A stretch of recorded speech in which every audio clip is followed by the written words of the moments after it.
our high performance director at the time called and he was like, it's not a guarantee. I don't want to get your hopes up, but I think you should start preparing to compete at the Olympics. How'd you explain judo to a 5-year-old? Pretty much wrestling in adult pajamas. And I fell asleep in the sauna. Or at the time I thought I'd fallen asleep, but I'd passed out. Nathan Katz, welcome to the pod, mate. Thanks very much. Thanks for coming on. What's happening today? What's the life of you now? Friday mornings I have a slower morning, and then I'll come from here. I have a meeting, like just a Judo Australia meeting for some stuff happening around the Com Games coming up in a couple of months' time.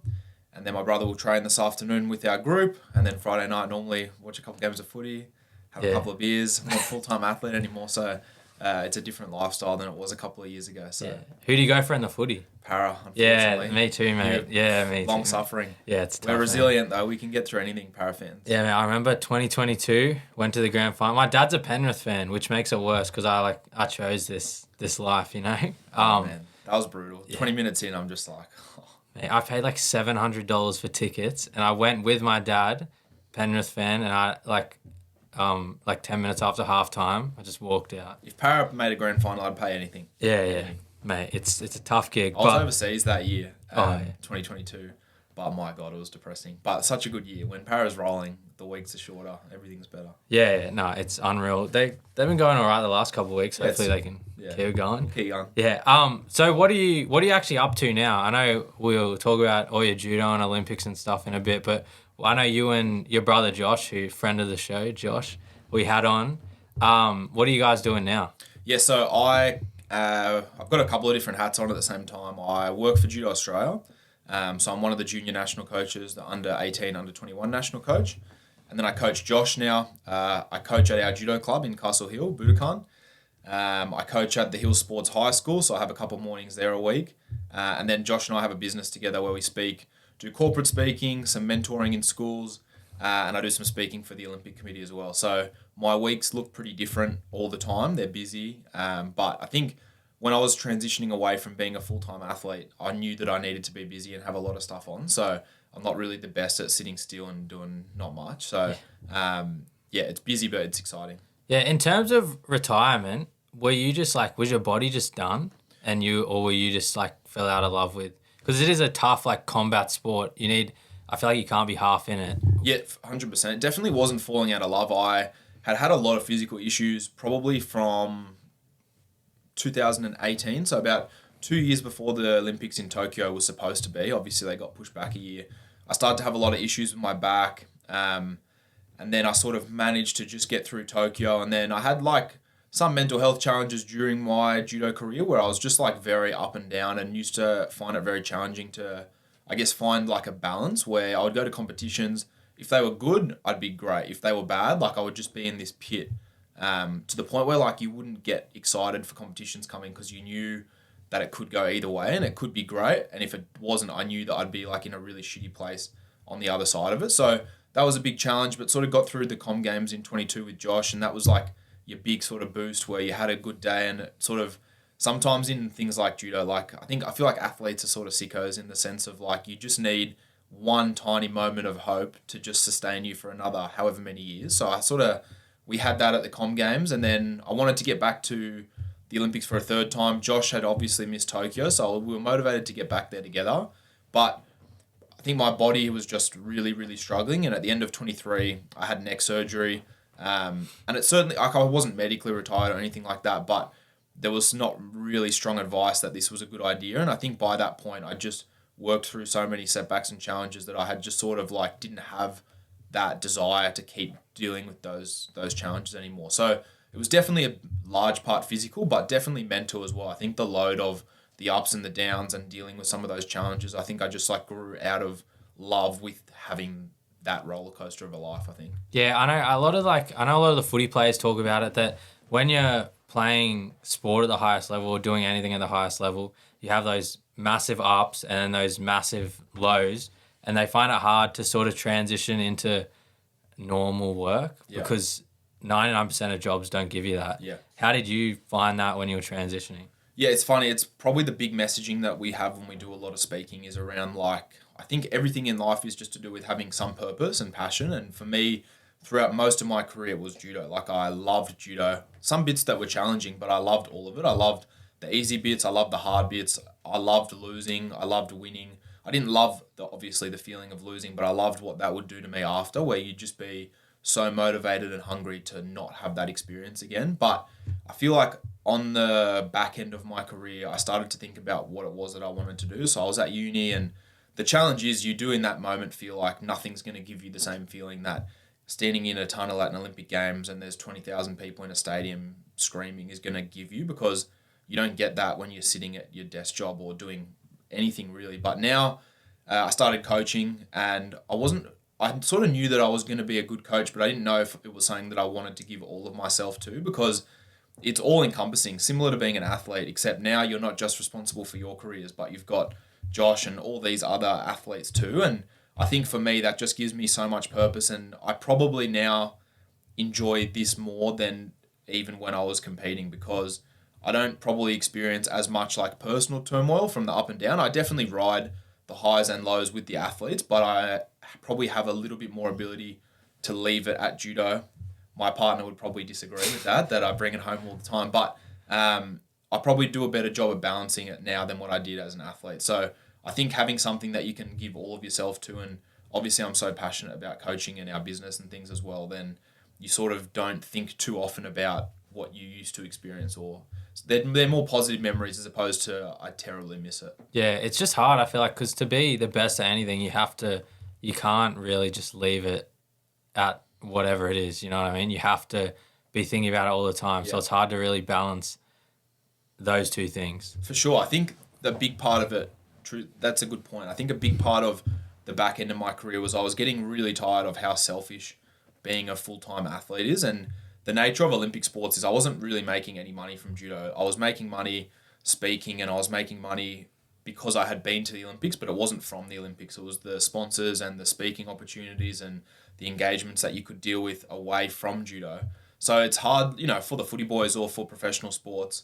I was a full-time professional athlete, but I wasn't making money from judo. So it's hard to continue to be so selfish with family, with your partner, with these sort of things when you're actually not on a proper contract even from judo. So I was really tired of, if we had a family dinner or something, you never ever feel completely present, because your brain's always thinking about saying, if you're having this to eat at dinner, but I'm going to have to do this tomorrow to make sure my weight's okay. Like, it was just always something bigger in your head that you couldn't ever just feel completely present, or I used to find that really challenging. So towards the back end, that was something that I grew really tired of, and I just now look forward to people ask us to do stuff and I can do it. And I definitely don't regret any of those sacrifices and decisions when I was competing, but it's not forever.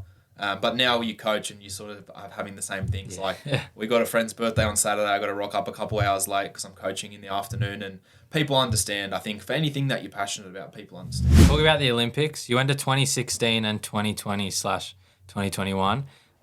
When did it kind of become your goal to go to the Olympics for judo? Yeah, I think pretty young. Like, Mum had been to the Olympics in 88, and I think we grew up hearing about some of her experiences. My dad was the Olympic coach, so like there was a good chance Josh and I would be in and around judo. But I don't know, like a lot of young kids that love sport, you see the Olympics on TV and they just like these larger than life, or they feel like when you're a kid, larger than life figures that everyone just reveres and loves because they're putting it all on the line, and they win and everyone's excited, they lose and you feel like heartbreak for them. And I think like that sort of infatuation started pretty young. But I was sort of like a pretty talented junior and was in our national pathway pretty young. But I reckon from like 10 or 11, I thought I wanted to go to the Olympics, but you don't really know what that is. And then probably 13, 14, I was like really driven from like year 8, year 9. I knew that I wanted to do judo full time. I wanted to go to the Olympics. They were my big goals. Yeah. When did it kind of become a reality that you were actually going to go to the Olympics? I think probably from maybe 16, 17, I knew it was really possible because I was 16. I just sort of made it onto the senior national team. I made the final of the senior nationals. I was like national champion in my age and starting to like do well against the senior boys. And I was 16 and I was like, I think I can be good at this. Like you don't know, but I was like, I think I can get to that sort of level. And then probably broke through a little bit end of 2015, had my first really good result on the world tour. I was 7th in a slam in Tokyo. And that was sort of like I probably could do this moment. But more of the moments came in training, to be honest, on the camps. You train with the best boys in the world, and you pretty quickly realize that the gap isn't as big as what you feel like between me at 19, 20 and, some of the best guys in the world from everywhere. So I sort of had a pretty good feeling 2015 period that this was something I could do, and then the next year I had my first opportunity. Yeah, is there ever because obviously judo is a very physical sport, is there ever that point, when you're kind of 12, 13 and some of the boys are men and some of the boys are still boys? Is there ever that in judo? Yeah, for sure. I think the one thing that levels it out more than, say, the footy is there's weight divisions in judo. So you don't have to come against any of the 90-kilo kids that develop years before some of the other boys. But definitely physical maturity is very different for different people. At 13, I was like a pudgy little doughboy. I think I fought 3 years in a row at the Nationals, the same weight division. And it's not because I didn't grow. It was just because I got taller and thinner. I was chubby, and as a 9, 10-year-old, 10, 11, 12, pretty much was the same weight, but just started to get taller and down a little bit. And there's boys that rock up at 13, 14. They got little goatee moustache. They're jacked. And definitely was the case for Josh. He went to his first Olympics at 18 and he wasn't even physically developed yet. There's a funny picture, I'll send it to you after this, of our 4-man Olympic team in Rio, and I was 21, Jake was 21, Owen was 24, I think, Josh was 18, and we're all super lean, in really good shape, and Josh literally doesn't have one ab. He's just looking like a 16-year-old that plays a bit of park soccer and stuff, but he was just so tough and smart on the mat. Definitely physical maturity just is very variable depending on culture's probably a big one. But I didn't mature physically super early. Probably I was fully mature by 17, 18. For Josh, probably a little bit later. Yeah, it's even even in footy, I remember playing when I was 12 and I'm just some little kid, and you'd go and verse different teams and they'd have these people who they weren't massive, but they were just physically developed, what you said, they had muscles. When I was 12, I didn't have a single muscle. I work at Hill Sports High. I run the judo program there. And, mate, some of the kids at this school, my brother and I run a mentoring program with some of their elite athletes, and there's a kid in year 8, and, he's 6 foot tall. He looks like Joe Swally. 6 foot tall, probably 85 kilos, shakes your hand he could get let into a bar on the weekend. I'll get my ID checked, and he'd walk straight past me. He's 13. It's crazy how mature some of these young kids are now, boys and girls. Yeah, talking about Joseph Suali, I remember going to this thing called Lions League. It was this NRL Nines school holiday comms, and everyone was talking about this guy saying he literally looks like a man. I think he was a year older than me, and I went and I was 11, and I just see him, and he's literally probably as close to as tall he is now. Crazy, eh? And I was just bro, how do you even compete with this? Yeah, it was unreal. So thankfully for judo, we got weight division, so they're somewhere else. Yeah, it's just tough, eh? Not even just the difference between having muscles and just still having that kid frame when you're young. I think what the benefit to that is, you do have to be quite clever, and you have to learn to use your brain in a sport like judo and not just be super physically gifted. And I think that was a big advantage for Josh. It's a disadvantage at the time because you're physically not developed or mature at all, but you learn how to beat guys that are bigger than you, stronger than you, fitter than you, faster than you, just because you're clever and you're really good technically and tactically. So I think long term it has some advantages, but when you're 12 and you're fighting someone way bigger than you, it's shit. Talking about Josh, what was that experience like going to the Olympics with your brother? Oh, the best. Josh and I have always been, we grew up super close. We probably became as close as we are now, probably 14, 15, where the gap between us in size was similar, where we were full-time training partners. So probably from I was 16, Josh was 14. He was my main training partner all the way through our career. We did all our drilling, all our sparring, obviously lived together until a couple of years ago. So we've been best mates forever. Getting and to experience that with him is unbelievable.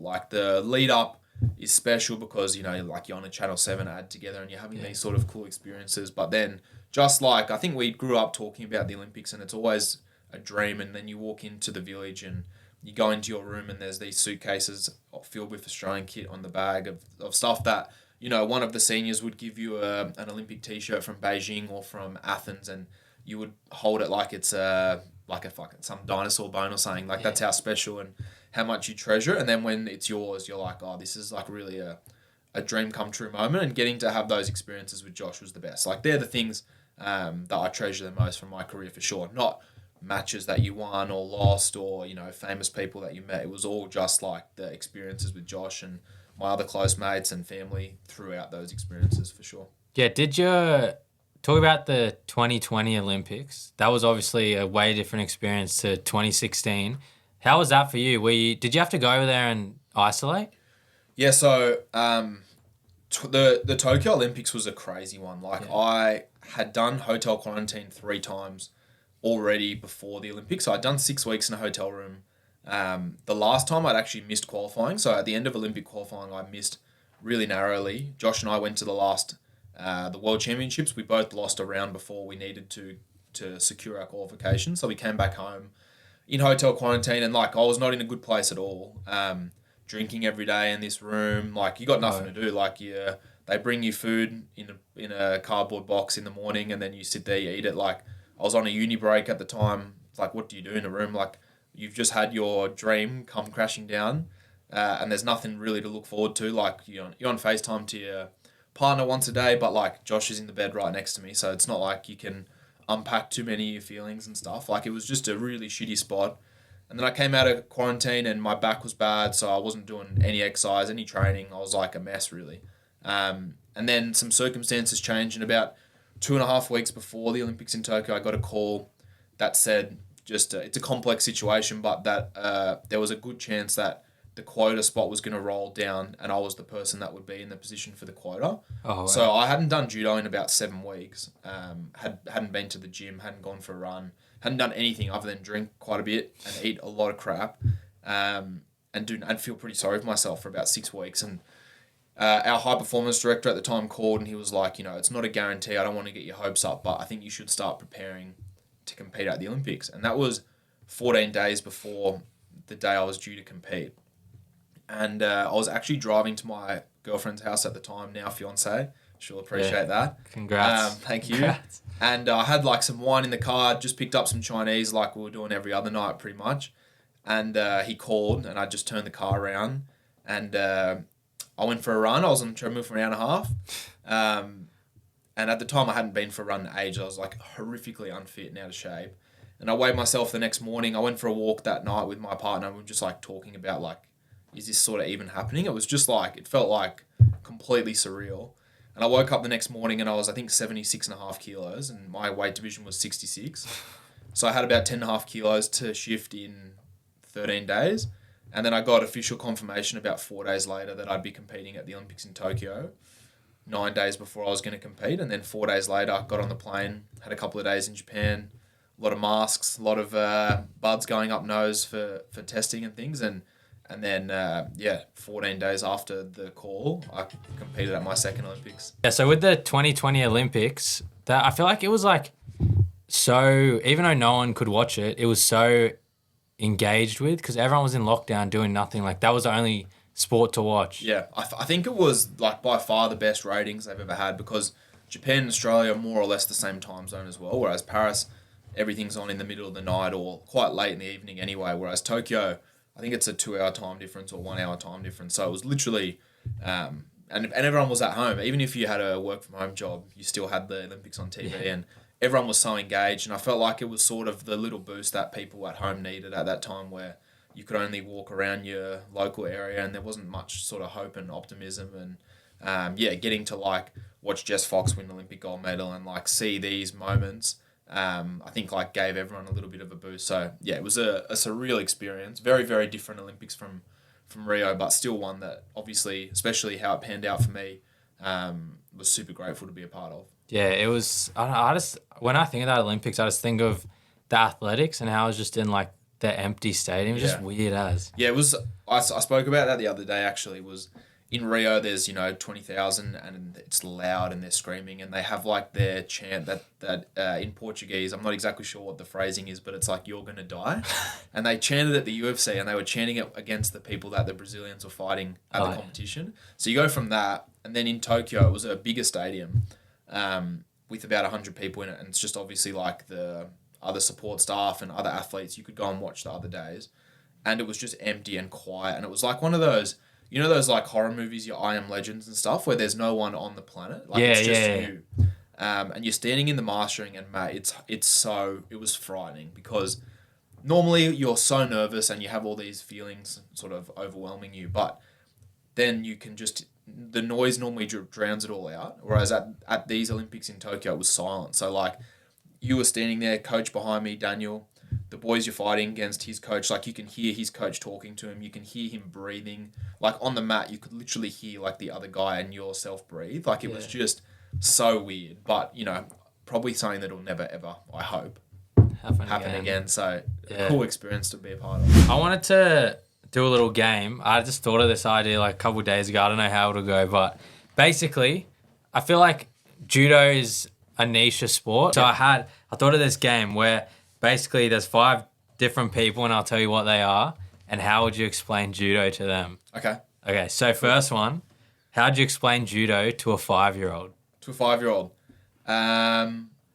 It's pretty much wrestling in adult pajamas. Yeah, that's fair. To a drunk bloke at the pub. You just get into a fight. Little scrap. Which is essentially what they think anyway, full time. Yeah, that's true. Your grandma. If she didn't know what judo was.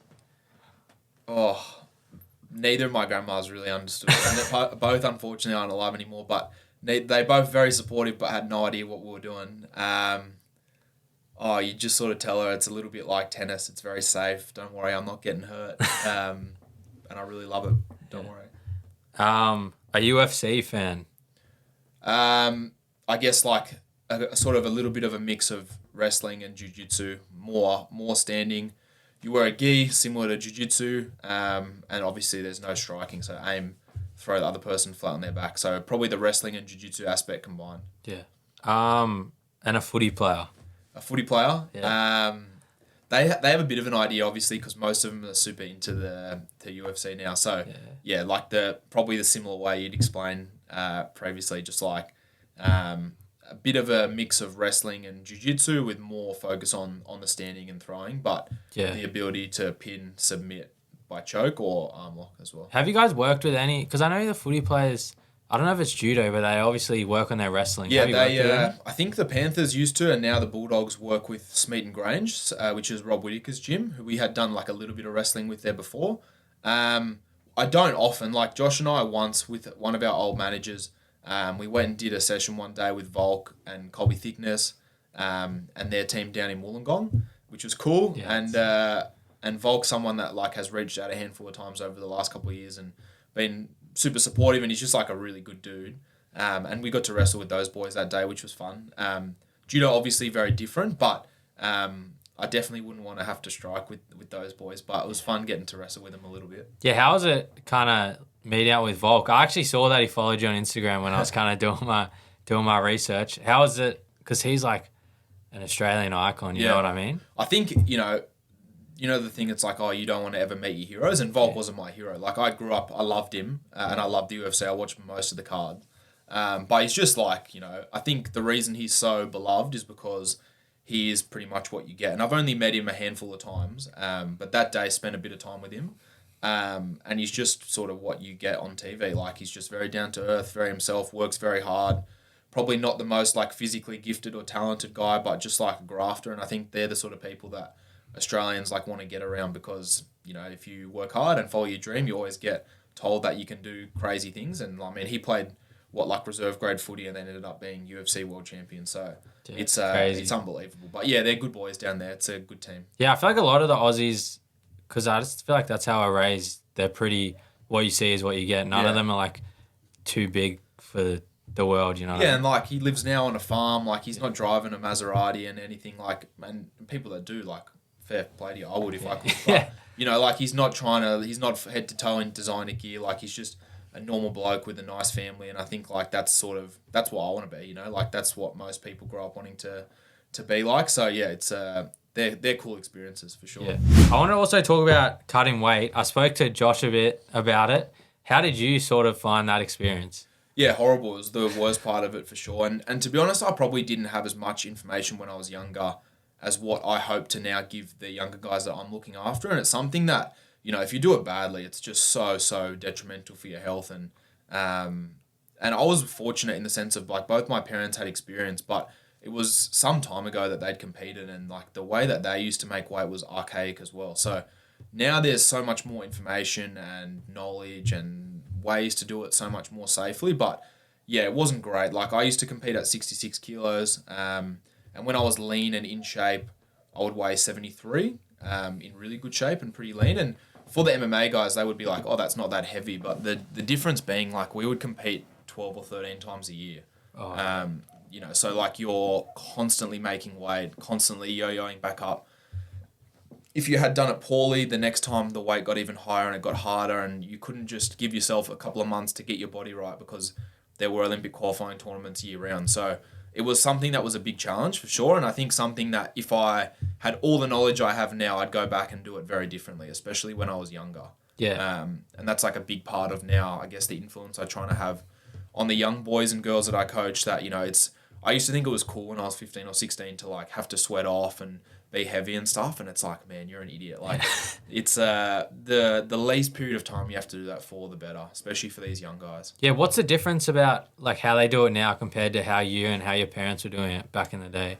Oh, I think like now you're sort of encouraged to drink water all the way through fight week. Like the Brazilian UFC guys do like something called water tapering, where you're just like each day as the weigh-in gets closer, bringing your water lower and lower and lower. And like that's something that we used to do back then. Like I'd compete on a Saturday, and like on say a Monday you'd be on 2 liters, and then on a Tuesday it was 1.5 liters, and then Wednesday it's 1 liter, and then Thursday it's like 500 mils, and then the weigh-in day you're obviously not having anything to drink. But like all it's doing is like just making you feel dog shit throughout the entire week, as opposed to now the older guys, like we would water load and then you'd taper off at the end. But realistically, you're only dehydrated for 24 hours or less. So the impacts on your brain and your liver and organs and all those things are so much less severe. So water's a big one. Just like the myths around carbs and things that you can't eat carbs because they're going to stop you from putting on weight. And like, that's craziness. Like, it's just all those sort of myths that probably even 10 years ago or less, everyone believed. And now people know like, strong is healthy and all these sort of things. Like there is a little bit more positive body awareness where carbs aren't bad for you, protein's good. To be big and strong is good. It's not about being like skinny and tiny anymore. Yeah. Do you have like one certain like horror story that sticks out? Sorry. Oh yeah, for sure. Many, but I remember the very last time I fought 60 kilos. I was at 60 kilos. That's a lot. Crazy. It was in year 12, so I just turned 17. And it was a Commonwealth Championships in Scotland or England or somewhere, Wales it was. And I fell asleep in the sauna. Well, at the time I thought I'd fallen asleep, but I'd passed out. And was just like sort of having some periods like that. And then you sort of come back to, and you're like, all right. And then no one really knows because you're in there by yourself. And then I fought the next day and that wasn't good. But there were other periods I had some like really challenging, some really hard cuts. The Tokyo one was bad just because it was such short notice and I wasn't that lean either. So that makes it much harder. When you carry a lot of muscle and you're lean, it's actually easy to flush water at the end of your cut. Oh, really? But when you're, not super lean and not in the best shape, your body has less muscle. There's a lot of water attached to your muscle. And the Tokyo cut was horrendous. I was in the sauna and I had, I think, the morning before the weigh-in, I was about 71.5. So I had about 5.5 kilos to do in the 36 hours before the weigh-in. And obviously because of COVID, they were very worried about like saunas and stuff like that. So I had to get permission from the AOC to use this sauna. And I was in the sauna with this Chinese bloke who I didn't know at the time, but he was the Olympic weightlifting champion at 74 kilos.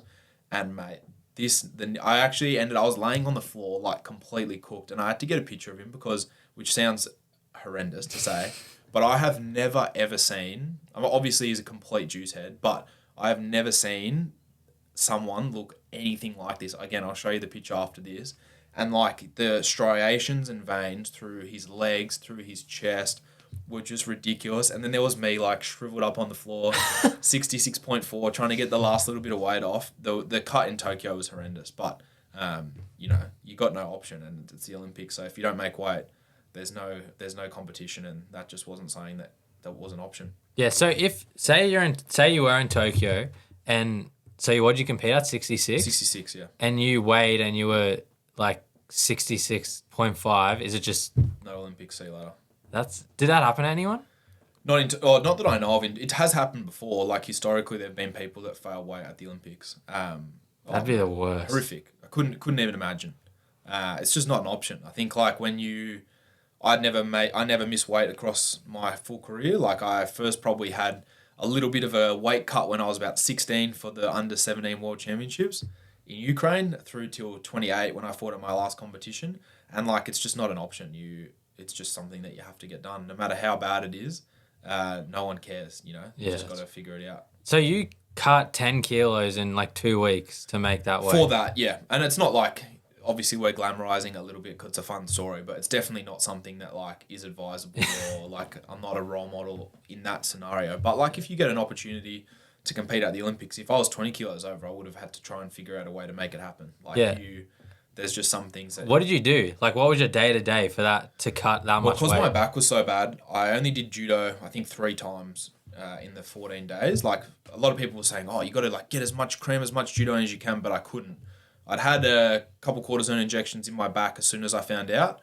And then I'd do an hour and a half or 90 minutes on the treadmill, on the bike in the morning because my back wasn't really good enough to run. I went for that first run on the first day and could barely walk the next day. So I do an hour and a half on the bike in the morning, hour and a half on the bike in the evening. Every third or fourth day, we'd do like some judo technical skills, like just to try and like essentially remember how to do judo. I hadn't done any in about 6 weeks.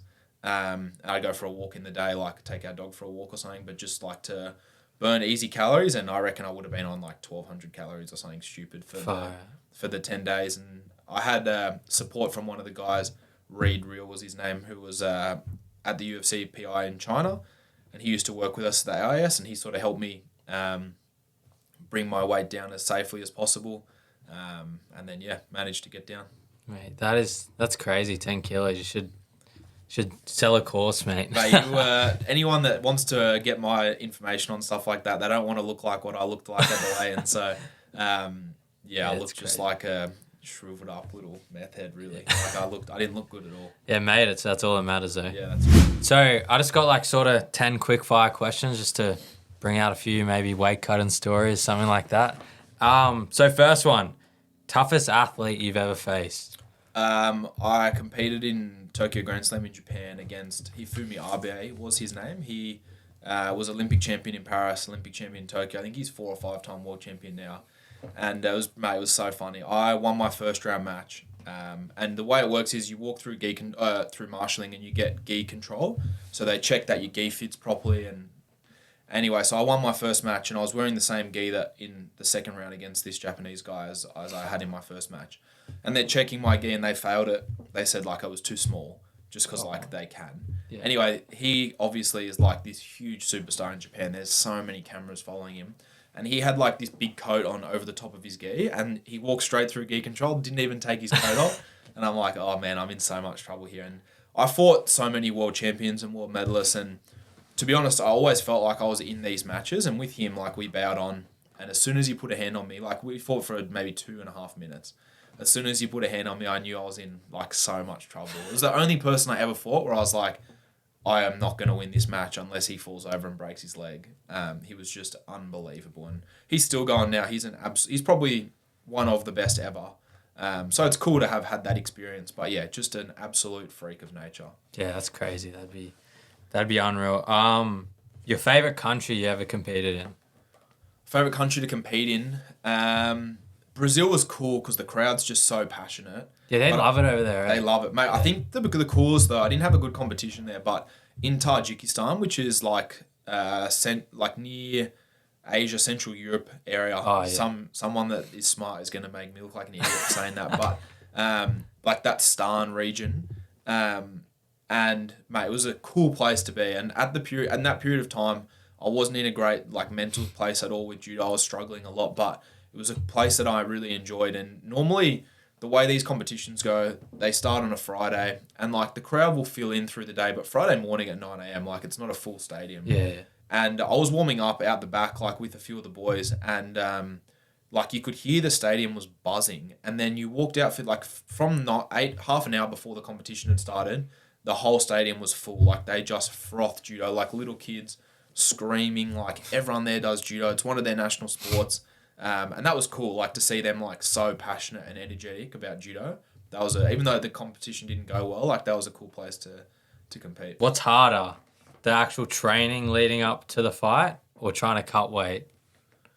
Like if you had to do one again, what would you choose? I mean, the training I enjoyed. Like as hard as it was an enjoyable part of the process. Like you just feel so much satisfaction at the end of a night or the end of a week when you just know that you've emptied yourself. There was like a sick part of you that would, no matter how hard the week was, would feel like really satisfied with the work that you'd got done. So I do miss the feeling of like being in amazing shape and lean and fit and strong and fast and all those like feelings that you would get when you're in really good nick.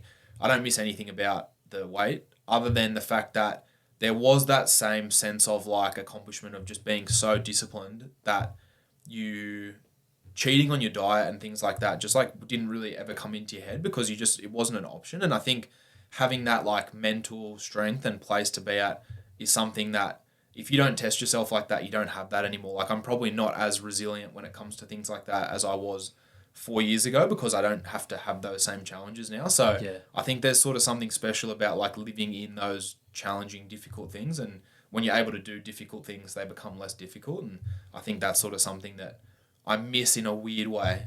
I won't be saying that when I'm having 2 beers tonight and having a steak, but there is something that's sort of cool and unique about that as well. Yeah. What was the diet like? It wasn't like, any fad, like it wasn't some Atkins thing or carnivore or vegan or anything like that. There's different people that have different ways, but it would just be really strict, really disciplined all the time. So you'd sort of eat a little bit of everything, but it was controlled. I mean, actually, that's not true. Like I obviously really didn't eat out at all when I was starting to bring my weight down just because you didn't know if they were cooking with oil or putting butter. Even if you go to a cafe and you order scrambled eggs, you don't know like what oil they use, or they probably add butter or cream and stuff that at that time you just can't have because you're so regimented. So I had full-time nutrition support on the back end of my career. And it was just like very strict, very consistent. And there's sort of something that you end up sort of falling in a little bit of love with, like that routine and consistency. When you're out of it, you don't want a part of it, but when you're in it, you're like, it's actually okay. Other than the fact that you're hungry all the time. Yeah, obviously. That's fair. Do you have a funniest in-fight moment? In-fight moment? Oh, don't know. In-fight moment that was funny. Or just like at training or at the Olympics? Oh, definitely like Josh and I in training, probably like once a month or less. Once every couple of months, we'd have like a full blue at training. Because like you're both cutting weight, you're both tired, you're training really hard.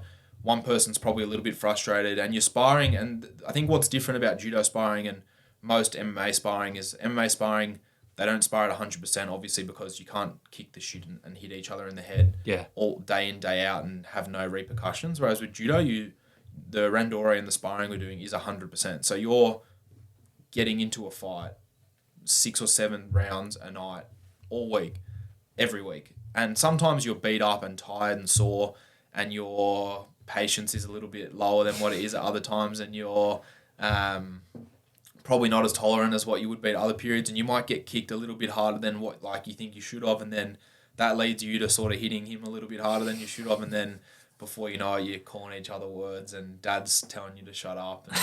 And that would happen semi-consistently. But it was like, it was also how we pushed each other too. Like sometimes it would get physical, but like you'd always tap hands, and by the time we went home that night, like you were sweet. You knew that it was the best thing for each other. I feel like coming in, like being, when he was 14, you were 16 as well. That's like when obviously guys, the testosterone's pumping and no one can really control themselves. It probably wasn't as bad then because he was smaller, so I did know that like you couldn't unload on him. Whereas when he got older, like he was good, and like if I was, even though I was a weight division bigger than him, if I wasn't at my best at training, like he could catch you in randori, and obviously I didn't enjoy the feeling of him catching me. And I'd get up and have the shits and then I'd start kicking off. So they're probably the ones that come to mind. Competition, nothing sort of shoots out of my mind. Yeah. Post-fight meal. Well, mate, like after you weigh in, everyone always thinks, oh, like, do you have a pizza or what do you, mate? You can't stomach anything. If you have anything other than like some plain oats or some type of white, like it just goes straight through you because you've been eating so clean. So normally after the weigh-in, you would still just eat the stuff that you've been eating through fight camp with more focus on carbs and less on fat. After competition, I used to, when I was younger, I didn't really drink at all. Like towards the end of my career, like I enjoyed having a beer and stuff with my mates. And after competition, especially after a long day, I'd always like feel like having a few beers and like a pub feed always. Like just, I didn't really ever crave a certain food. It was just I craved the feeling of being full, and you never ever get that during like your camps when you're cutting. So I just looked forward to having like a big steak and a load of chips and 2 beers and going home, laying on my bed feeling sorry for myself. Like that was the sort of thing that I looked forward to when I was hungry. Yeah. If you weren't doing judo, what sport would you be doing? I think the other sport I love, I love the UFC, but I don't know if, there's probably a bit of crossover, like in MMA. I probably would have liked to have got into that younger maybe, but it's not for everyone. I don't even know if it would have been for me or not, but I sort of liked that feeling of being one-on-one with someone in a judo mat is different to a cage, but I think there is something you find out a lot about yourself in those sort of moments where it's just your time to perform. There's no one else to lean on if you don't show up, like you're getting filled in. Yeah. I also love footy, but I'm probably on the smaller side, so I'd be getting run over by some second rollers, I reckon. But probably maybe I would have tried to play footy or something. Yeah. Did you ever play any other sports growing up, or was it just judo? Yeah, like I sort of played everything. In high school, I played tennis until I was about 13, and I loved playing footy. But like it was from a pretty early age, I sort of knew that judo was the thing that I was best at and I loved the most, and it was the only place I think that was going to take me anywhere. So, Olympic Village moment that fans don't see, like anything happen that was just... loads. For my 2 Olympics, they were completely different. Tokyo, like there was no part, like you couldn't leave the village, so there was nowhere to go. Rio was insane. Obviously, like I was 21, Josh was 18. Our whole team was so young. That was just like insanity. And I remember the first night we went out. When you're that old, like you go out at 10 o'clock, and we got into the center of Rio, and it was pretty deserted. I'm like, what's going on? Like this is meant to be like a party town. And we rocked, like we sort of were at this bar, and they're like, oh, like it only gets busy here at like 1, 2 o'clock. I'm like, what?